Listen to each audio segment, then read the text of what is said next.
cabinet aux oiseaux. Elle se penche pour coller son œil à la serrure. Rosalie ne peut voir le visage de l'étranger assis à côté du piano, juste ses jambes vêtues d'un pantalon noir et le bas de son pardessus trempé près d'un gros sac de toile. Posée sur ses genoux, ses mains n'arrivent pas à rester tranquilles. La voix de l'homme est basse. Elle a du mal à saisir ce qu'il dit. Écoutant avec attention, elle finit par comprendre qu'il demande à sa mère de l'héberger au château. Quelques jours, précise-t-il. Après, il s'en ira. Isor l'interrompt, glacial. « Enfin, Théodore, vous perdez la raison. Mon mari et mon fils sont au front. Comment osez-vous ? Je vous ai reçu ici avec amitié et vous me compromettez devant mes gens, ma fille. On vous cherche sans doute déjà. Je vous prie de quitter ma maison sur le champ. » L'homme se lève d'un geste brusque, bredouille quelque chose qui échappe à Rosalie. Elle perçoit le raclement d'une chaise, les notes tendues dans la voix d'Isor. « Ce n'est pas à moi de vous juger, Théodore.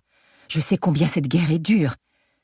J'espère que vous retrouverez le chemin de l'honneur. » La jeune fille a juste le temps de remonter les marches 4 à 4 et de se réfugier dans sa chambre avant d'entendre la porte s'ouvrir et leurs pas dans le vestibule. Le souffle court, elle se précipite à la fenêtre sans parvenir à distinguer la moindre silhouette à travers le déluge.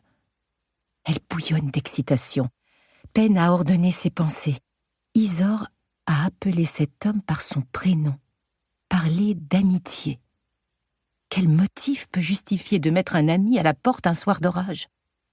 Sa mère aurait reçu un mendiant avec plus d'humanité.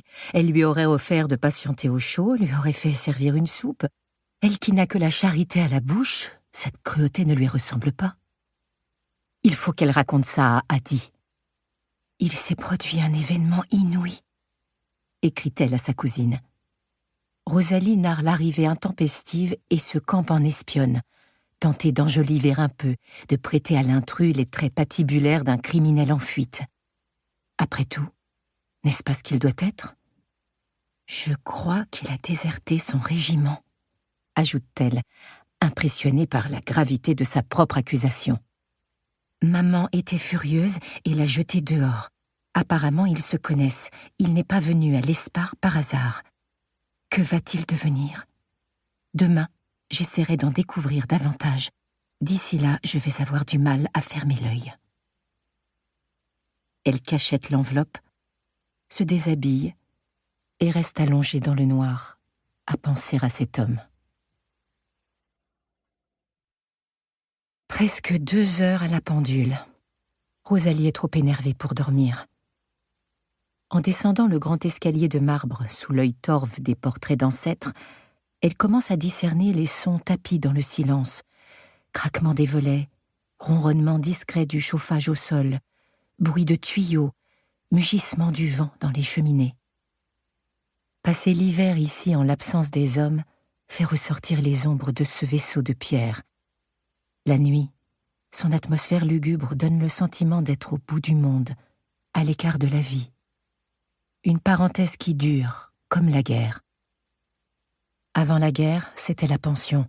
Après, un horizon vierge qui semble hors d'atteinte. Dans quelques semaines, elle aura 19 ans. Elle se fane à peine éclose, et personne ne s'en aperçoit.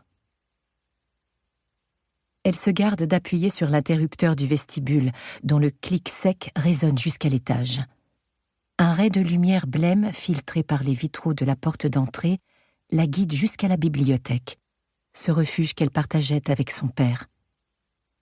Elle aimerait se rendormir sur le divan recouvert de velours vieux rose, entre les étagères de livres.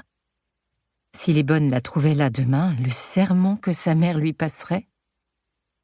Elle retape les coussins pour s'installer confortablement, lorsqu'un raclement de gorge dehors la fait sursauter. Le temps que sa respiration se calme, elle ouvre la fenêtre avec précaution, regarde à travers les fentes du volet fermé. Là, à quelques mètres d'elle, sur les marches de pierre, quelqu'un fume sous la pluie. Son cœur bat la chamade. Elle pressent que c'est lui, le mystérieux visiteur du soir, dressé de toute sa carrure dans le vent humide. L'éclatement d'un nouvel orage le force à se replier sous la véranda. Pour continuer à écouter ce livre audio gratuitement, cliquez sur le lien dans la description et vous pourrez l'écouter en entier sans frais grâce à l'essai de 30 jours d'Audible.